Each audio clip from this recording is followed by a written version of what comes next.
down the hammer and pick up the pencil. You're about to listen to the Savvy Radio Show. Learn from real-life real estate investors, experience revealed with the Savvy Landlord as your host. Bang, bang. What up, ladies and gentlemen, boys and girls around the East Coast? That's right. I went to Philadelphia, Philly, and I'd like to go to a new place and experience everything that I can experience, and I definitely recommend that you do the same. Anyway, you tuned in to what? The Savvy Radio Show, the show to help you grow and be a better investor, husband, wife, whatever. Go to the next level, set goals, achieve them, be financially free, and ultimately buy assets. And I know, what does that have to do with going to Philadelphia? Man, I'm telling you, there's some principles that I learned that I think that will encourage you and or get you out of the mick and mire so you can get the ball rolling. Let me tell you something that happened to me. I went to Philadelphia, first of all. You may follow me or not. I went there to run a marathon and a half marathon, and I have a goal this year. If you listen to my goals back in January, my goal is to run a full marathon. It has not been easy. It's been a struggle. And so I elected for Philadelphia because I had some miles. It worked in my schedule. If I could accomplish this half marathon, you know, it's like basically checkpoints, and you've got to have checkpoints in your life, right? If you want to become a millionaire, you got to stop and pause. Am I doing the things every day that reach that goal? It's easy to write down your goals all over and over, or it's not easy because a lot of people don't, only 3% write their goals down, and then some people don't even go back and revisit their goals. But the point is that you got to have points. You got to say, am I in line? If I'm going to make $100,000 this year, okay, and what does that come out to? $8,000 a month, okay. And if you only in 3 months go by and you only make $3,000 per month, you're probably not gonna get to the 100,000. So you got to figure out through checkpoints, through accountability. And so some people don't have accountability. I don't necessarily have accountability in running. A lot of people want to run with me, but it's too early in the morning, or they live far away from me. They don't want to get in their car and connect. So, I mean, I run at night sometimes. If you want to run with me, I run on the east side. Yep, I love the east side. I run on the east side by Frontier City. I can meet, around 9 o'clock at night. I run at like 6 in the morning. So if you really want to be a runner, those are my times. And I don't post it on Facebook every day. A lot of people think that I'm sleeping. No, I'm not sleeping. I'm running. But this is why I got to Philadelphia, and I'll break it down even more. But do you know what's so crazy? I get to Philadelphia and I came across several people that were severely motivated. But what blew my mind is that they don't know what they don't know. I mean, I'm like, let me break this down. So I'm nervous and I'm invited. First of all, Philadelphia is a bomb city. A lot of people were like, "Oh, why are you going to Philadelphia?" I mean, it's dirty, and I'm telling you, I'm from the city. This is the real deal, ladies and gents. Like, if you want to taste the city, Oklahoma City, this is a country club. But this is the real life out there. You'll get stabbed out there. They drop. I mean, I'm telling you, it was an amazing experience. The culture, the smells, all the different people from it was just from all over the world. And and I think I was over there on the weekend, so I was interacting with, I think, a lot of tourists. But in the nitty gritty, the folks that are working every day trying to make it happen, they blew my mind. They blew my mind how motivated they were and how they were working in the wrong direction. So let me give you an example. So I'm in this place called the Rail Market. It's just like 50 or 30 vendors, and they're selling food from pretzels, which I do like pretzels, to chocolate, to sushi, to all kinds of these Philadelphia sandwiches, all this whacked out stuff. And I'm sitting at this little place, and I bump into this young dude. And I'm like, "Hey, do you live here?" "Yeah, I live here." "Do you work here?" And he lit up, and I'm like, he's telling me that he works at a deli. He's in his 20s, and I'm like, "So how much do you make an hour?" He said $17 an hour, and this is the best job. And I could tell he probably hasn't gone to school. And I'm telling you, I don't believe in college. I mean, I went there, dropped out. I'm not saying that college is good or great. It's good for some folks. Yeah, if you're going to be a doctor, absolutely. But if you're going to be a hustler, I don't think you necessarily need to go to college. You can, because you got a fan base of people you could sell your product to, like Cuban. But so this dude's $17 an hour, and then I started just chit chat with him, and then he's like, yeah, I drive an hour and a half each way, and my mind was like, what the? I said, what? So 3 hours a day? You drive, and you come in and you work at a deli on your feet. You drive an hour. So you wake up at 4:30 in the morning. Yep. And you leave and you get to the job site at 6, and then you work 8 hours, and then you drive an hour and a half back, and you do this every day. And I'm like, that's 3 hours a day. That's 15 hours a week, bro. That's 60 hours a month. And you think that's okay? He's like, this is a good job. And I go, are you a W-2 or a 1099? And so I'm actually like, I just felt weird. Like I just jumped on this dude real fast, and I just whipped out my phone and I started calculating. I go, are you single, W-2 single, and you get taxes paid out? And then I did the equation. This dude is making $8 an hour. But he told me, he's like, man, the owner of the business picks him up every day. I'm thinking to myself, what are you doing for an hour and a half? What are you talking about? What are you listening to? And I was like, man, people are just throwing away their life. But see, he didn't know. He didn't do the calculation. He was just focused on the $17 an hour. Some people I only get paid $2,000 a month, but they're not focusing on where they're going, because one person can bring you to the next level. I hope and pray for this dude that I broke this dude off and say, listen, your life is worth way more than throwing away 3 hours a day. Now, if it was me and I ran into somebody else and they're a security job and I taught this dude, I was like, yo, you can put an audio book in, and the more you know, the more you make. So then I'm riding an Uber, and I'm talking. It was so crazy. Everybody I talked to was motivated. It's not like that here in Oklahoma City. Everybody's like kind of just going through the life, going through the motions. These people are they're striving to be better, but they just don't know. And every time that someone's like, what do you do? I'm like, real estate. And I'm like, I do owner finance, or I can buy, like they think it needs a degree, or they think that they have to have money. I'm like, dude, I've done so many transactions with no money, or I said joint venture with somebody else that has money, but they don't have the time. But they have the time and they're motivated. Man, I'm telling you, when I was just talking to people, their eyes lit up. I'm like, we're about to start a Savvy camp in Philadelphia. And then I was like, man, the Lord was coming over me. And I was like, so many people in society just need to learn that they can do anything they want to do.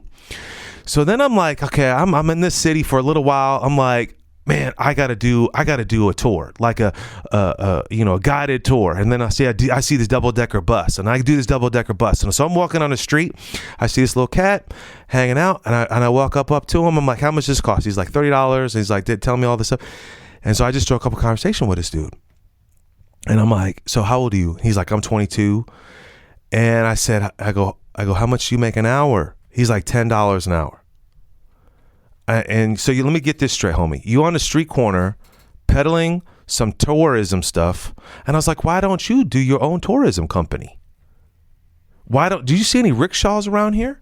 Why don't you start? I know somebody, my whole boy Thomas started a rickshaw company. Why, well, I got to get my degree. This is this cool cat. I mean, he was OG.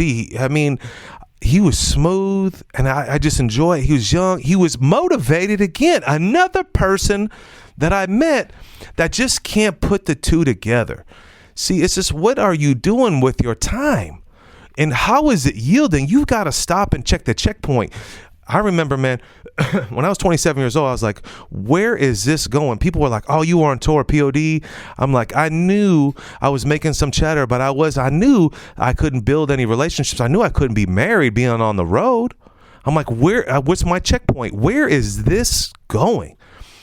And so I was like, bro, you don't have to go to school to be in business. I go, you can be in school right now on the street, learning a skill, figuring it out. And then I buy the ticket from the dude. I'm like, do you get a percentage on this? He's like, yeah, I get 1%. I said, let me get this straight. You got $1 for my $30? Yeah. And I just and he doesn't realize that the government, let me say it one more time. The government takes young people with no children, with no 22%. So I'm like, dude, you're making like $7-something an hour. Plus you're breaking your back, standing out here. What is it yielding? What are you gaining? So I was like, oh snap, I'm like, this is something bizarre. How could I be running into two Uber people?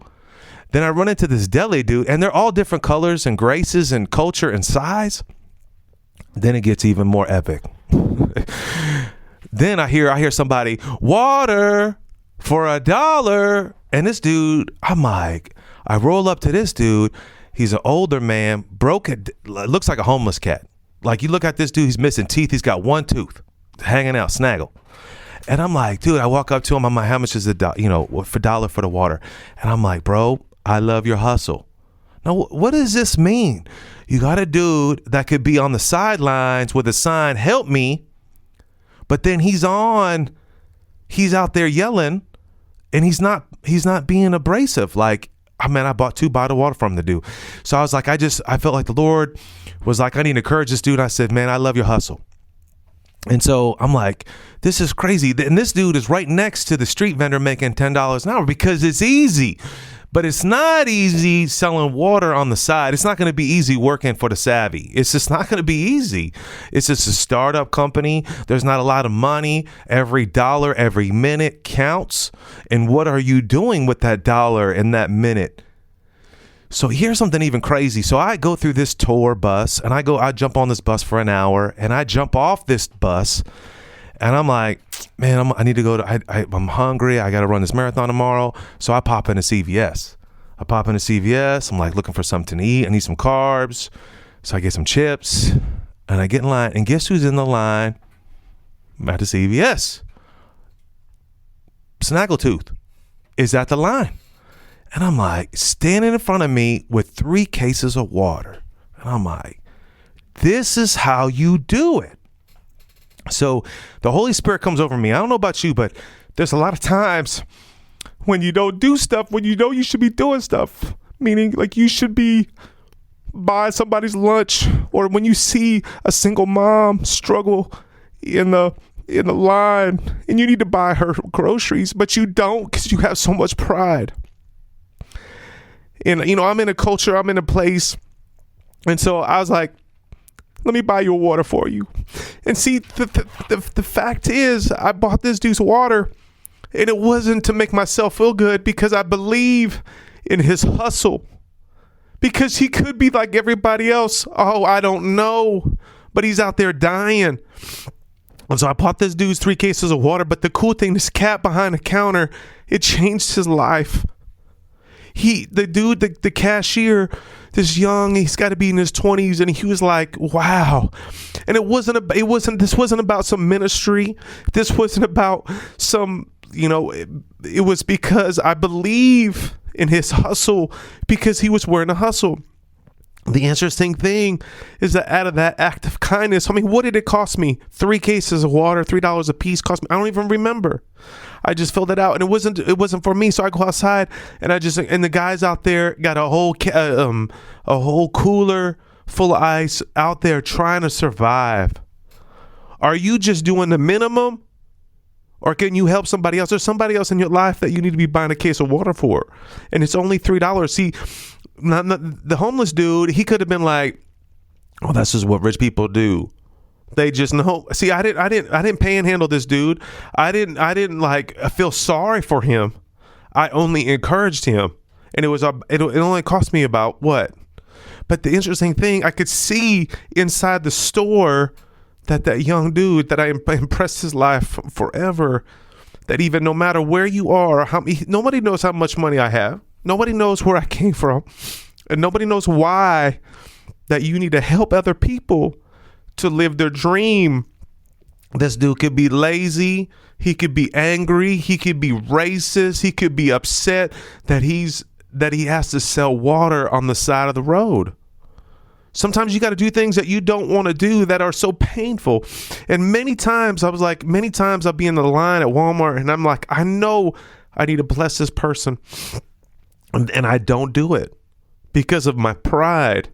Because of it's too inconvenient. Is that how we live our life? Inconvenient? And I was like, man, that probably made more impact in my life than how many houses do I own?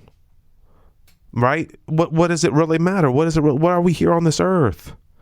to do great things, to help people, to move forward. And so that was just the one experience that I received going to Philadelphia. And so then I finally get to the race, and I'm riding this race, and I'm like, this is like, I don't even know why I'm signing up for this deal. But one thought that came across my mind that just changed me was like, look, dude, you need to get in the race. I'm like, all these ideas are coming into my mind, and I was like, wow, all these people are running past me. And I was like, either you're going to be left behind or you need to get in the race. That's you. Somebody's listening to this podcast. They sitting on the side. Oh, I want to be in real estate, but I got no money. That's a lie. Or I don't know what I'm doing. Dude, this podcast, there's 1,000 podcasts that you can listen to. I'm teaching a class next Thursday in Oklahoma City about how to buy property with no money, with creative finance. And there's so many people with money in society. It blew my mind when I was hanging out with these people at Uber. I'm like, bro, there's so many people that have money that don't have time. You'd be surprised that they're willing to believe in you if you present yourself in a proper manner. The point is, get in the race before you be left behind. Even me. I was like, damn. I was like, I need to step up I need to be in the race. Another thing that I realized when I'm out here running, you got to be ready. Someone will cut you off. This dude cut me off. Like this is a buster. Just straight up like walked in front of me, almost tripped me. And I was like, what was this dude? What was so important? This dude didn't even pay attention. That's another thing. People are going to cut you off and they don't even know it. Sometimes someone's going to hit you in your car because they on a text message because they just broke up with their boyfriend and she's not paying attention. I see this every day I drive, and you're going to be ready. You need to be off the text message. You need to be ready. Be ready. Be prepared. Someone's going to cut you off. And you can't do nothing about it. And the only thing you're going to do is cry. So you need to be ready. Another thing I learned running this race is that you got to celebrate with strangers. So my wife, right before I left, my wife was telling me the story about that she ran in with somebody. That she at the end of the race, she was hugged up with some other gal. And I was like, oh, okay, I get it. I feel you. So you're telling me that, you met some girl when you're running and you're both at this weak moment and you both are kind of holding hands. Oh, okay. So I was like, okay, is that going to happen to me? I'm like, so my wife planted this seed, and so you never know what a seed's going to be planted. And I was like, now, of course, my wife is a high eye, so she likes everybody and everybody likes her and she's always talking to somebody. But I'm always calculated. I'm like, is this going to yield me? Is this person going to help me? Am I going to help them? Is it going to be a waste of time? So I'm running, and I see this beautiful black girl next to me, and I'm like, hey, girl, don't give up. And she started running. And for the last mile, I'm just encouraging this girl. Now, my homeboy asked me earlier, because your mind plays tricks on you. He's like, are you going to run a full marathon? I was like, well, man, I don't know if I can mentally game. And he said, yep, it's a mental game. But he's like, my homie just said to me, he said, when you take yourself off yourself, when you take your mind off yourself and you focus on somebody else, you go farther. Woo, come on, bring it to me. He said, get off your own focus and put it on somebody else. And that's what I did. And I ran that last mile like a champ. Man, I felt like they should have put me on video. I was like, wow, I was looking at my watch. I was like, damn, I'm running faster than I've ever ran before. I'm running like 11-minute mile on the last mile. And it pushed myself to help somebody else. Woo, it pushed myself to help somebody else. You need to mentor somebody. Yep, you heard me. You need to go buy a case of water for somebody today. You need to buy their lunch for somebody. You need to hold hands with somebody that's struggling in an area that you want to learn in. If you don't know real estate, this is a great opportunity. You don't know how to be a CEO? I guarantee somebody else out there is learning, trying to be a CEO to reach your goals. It was so cool. So I ran with this girl, and we at the end, it's awkward. Like she think I'm trying to hook up with her. I don't know, but I don't know what she's thinking. I'm like, I don't know. So then I see her, and I'm like, she's telling me like she's been training. She's from DC. Wants to run another marathon, and I helped her, and I was like, man, would you mind taking a photo of me? I had nobody, and see, I just celebrated with a stranger. That's what you need to be doing. You need to be you need to reach out and meet new friends, not just on TikTok or whatever, some freaking social media website or Snapchat. You need to meet real human being people. You need to go to the landlord lunch. You need to go to your local real estate meeting, and you need to walk up to somebody. You're attracted to somebody, female or male, and they may have gauges in their earrings or tattoos. Or they may be a tight knit shirt, like straight white collar shirt, and they all stiffy and they got to go, and you all tatted out. You go walk up to them, celebrate with a stranger. Now they may punk you, it'll teach you, but you never know. That dude's probably dying to learn why in the world do you got tattoos on. Another thing I learned, and you got to enjoy the process. You got to keep moving during the highs and during the lows. I'm telling you, I really did not want to run this marathon. I'm telling you, my mind was like tripping. Like even the day before, I was walking through the expo, and my knee started snapping. Like it started feeling like it was like I was like, oh no. And then this kind of happened, and then all of a sudden, this is. And I'm like, and then I'm like, man, during the highs and during the lows, you got to enjoy the process, because it's never going to be easy if you give up, if you quit, and you'll never know what your potential is. So you got to enjoy the process. So when you out doing 10 push-ups and you got to do 5 more and you don't want to do it, it's going to be painful. It's going to rip your little pecs out. You got to enjoy the process. It's only going to build the muscle back, and you're going to be stronger. Just like where I'm at right now in commercial real estate. Man, this is not easy. I know it sounds easy. Oh, VanCauwenbergh, you bought a building before. Yeah, you got an office, but yeah, I'm telling you, when you start really stepping out of your comfort zone and really doing it, like, man, I got to do better due diligence. Oh, man, I got to put money down. I got to hire real people to really do inspections and not just try to get the good old boy hookup. Oh, can you go look at that property with me? Nope. You got to enjoy the process, but you got to keep moving during that process, and you can't get hung up on the smalls, on the lows. I learned this too. Oof, I'm always just getting more. You got to put yourself to the test. You got to test yourself.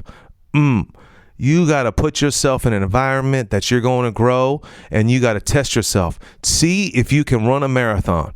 See if you can run 3 miles. See if you can run 5. Man, I'm trying not to be a hypocrite, ladies and gentlemen, boys and girls around the world. Yep, I set a goal. I'm going to run this marathon. I'm going to book my hotel today. It's easy to walk away from, $100 sign up marathon deal, but it's hard to walk away from $500 hotel. It's hard to run away from a $500 plane ticket. Put yourself to the test. Now, I don't got no money, VanCauwenbergh. Well, then go get a loan and put yourself to the test. Go borrow hard money. Put yourself to the test. All right. You hear me? Somebody needs to hear that. I want to know. Text me, email me. What's the test you're going to put yourself in? You never know until you put yourself to the test. Put yourself to the test. All right. Something else I learned the other day. This is pretty rad. Ask for a late checkout. This is crazy. I know that's simple. I've heard that before. Hey, can I get a late checkout? No, I asked some homeboy that is like goes to a lot of hotels. I'm like, dude, I'm running this marathon. I know it ends around 10. I'll probably get back to the room at 11. I got to take a shower. He's like, just ask for a late checkout. I know this sounds so easy, but I was like, man, what if they say no? I'm like, I was nervous. So I rolled up on this girl at the counter. I'm checking in, what's your name, VanCauwenbergh? And I said, ma'am, can I get a late checkout? And it was interesting. She asked me why. Now, normally I don't, I'm like, I get a little uncomfortable. I'm like, what's your motive? Why are you asking me why? But I was like, well, I'm running this marathon. And then boom, she lit up. She's like, well, what time checkout? She's like, I go, well, I'm running this marathon. Oh, my mom has been running that marathon. Oh, really? And I said, hey, can I get a 1 o'clock checkout? First, I was like, this weak VanCauwenbergh negotiator. You'd be surprised. I get hammered sometimes. So I was like, I asked for noon. Then I went into 1, and this girl goes, I'm gonna give you 1:30 checkout. You feel me? See, that's what's wrong with society. I just asked for noon, and I should have just asked for what I wanted. I should have said 2 o'clock. And she I was content with 1, and she gave me 1:30. 1 is because I asked, and 2, I connected with her because of her mom and the marathon. You never No. Now, something else I learned on this little marathon journey is you got to get the right gear. Okay, man, I'm telling you, I ran this race, but there's some things I learned, like you need to change after this race. Like you can't like finish the race, be all sweaty balls, and then kind of hang out and then jump in a cab. This thing called rash and all kinds of weird stuff that's going on in my bottom.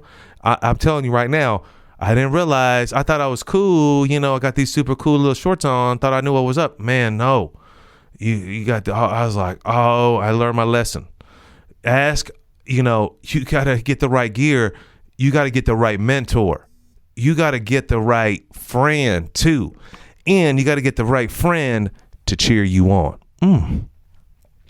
Another thing that I learned, you got to push yourself out of the comfort zone. Come on, Philadelphia.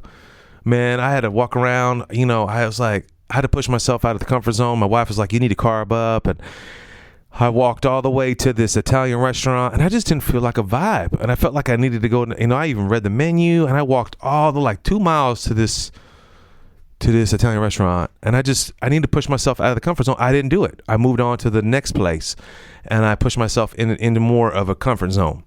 So you've got to take in everything you can from everywhere you go. I went to Philadelphia. I didn't know what to expect. I could have been jammed up in a hotel room, acting like I'm somebody. But I went out of my comfort zone and went on this bus tour, which was kind of jacked up because everything on a Saturday closed at 5. I don't know if everybody's scared out there, but every kind of tourism attraction was closed at 5. And when I rolled up on the street vendors trying to sell me this bus tour, it was 4 o'clock or 3:30. And I was like, thrifty VanCauwenbergh. I was like, oh man, I'm not going to get my value. But I did. I still paid the money. I'm telling you, I had the best time of my life going to a city that I'd never been to and experience a culture that I haven't. And it reminded me of how amazing Oklahoma City is. You need to get out of your comfort zone. You need to go somewhere where you've always wanted to go and experience the environment. And then my final thing. So the final dude that gave me the final ride on the Uber. So when I was like, what do you do? And this dude, he works. I could tell this guy worked his heart out. And so I was like, man, where do you live at? And he's like, I lived in Camden. I don't know if you know the word Camden. You should Google up this word Camden, New Jersey. And I told the dude I was from New Jersey. And I was like, well, how much is your rent? He's like, I got a mortgage payment. And I was like, how is that possible out here in the world of everything's overpriced? He says, I live in the hood. And I was like, oh, really? And it really was the hood. And it was very interesting that he owns a property. And so I started Googling up Camden. I started getting on Zillow and I was finding houses at $15,000. And then I was finding houses at $200,000. And then for the 30-minute car ride that I had, well, it was only 15 minutes, but it felt like 30. Man, I gave that dude a lesson on how to wholesale, how to flip properties. And I told him, dude, you hold on to this crib. And I was like, bro, did you know that it's crazy in Philadelphia? They got this waterfront property that's parking, which was interesting. The tour guide was like, this is the stupidest thing, that they have this precious waterfront property that's a parking lot that's like the city parking lot. And so somebody smart in Philadelphia had said that ain't gonna work, and they're building in the next 10 years this massive, expensive waterfront park, and is across the bay from Campton. I thought that was very interesting.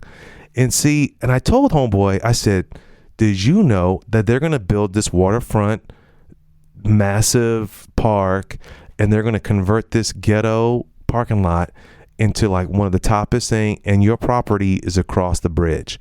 And he's like, I didn't know it. Well, first of all, you need to learn your area. That's the first thing. I didn't say that I didn't want to slap this dude, but I was like, homie, I said, you need to learn the joint venture. You have the time. Other people have the money. You need to start buying up property. And I found a ton of auctions.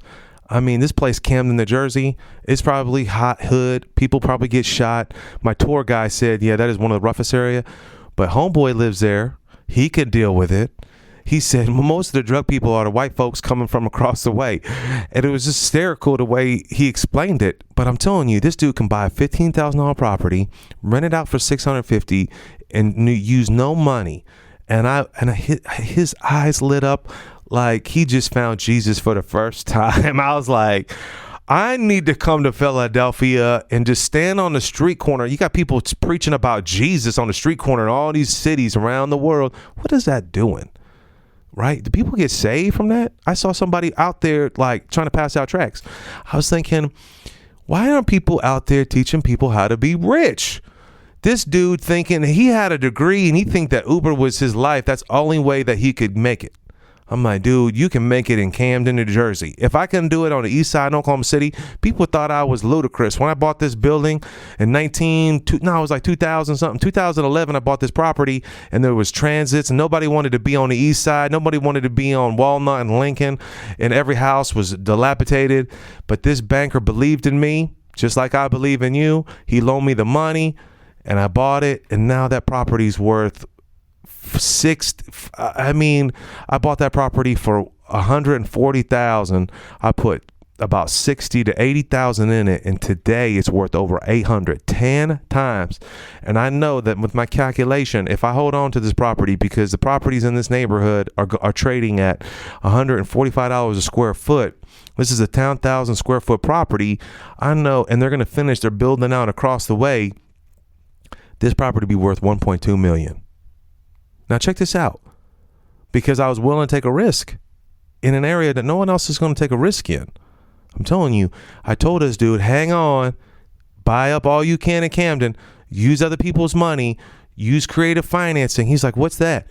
Try to get people to sell you the property on an owner finance. What's that? And so I just like, listen, they become the bank and they sell you the property.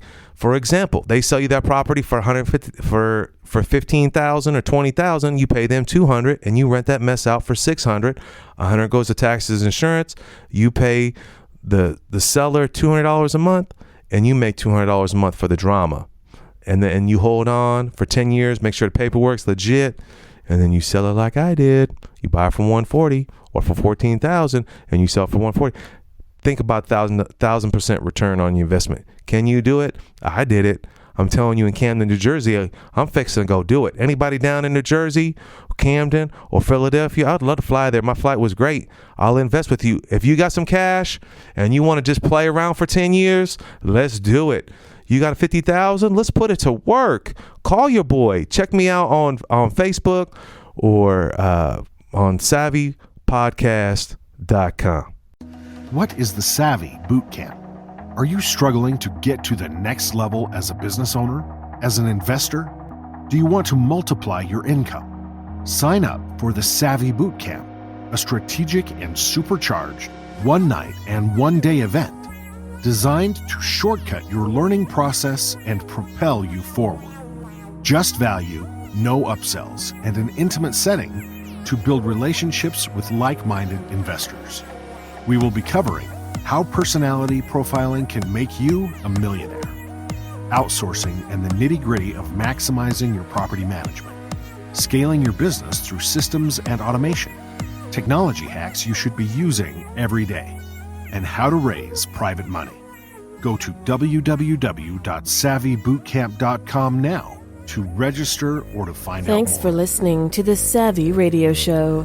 Glide online and listen to our other motivating episodes at SavvyRadioShow.com. Connect on Twitter at LandlordBook and always be buying assets.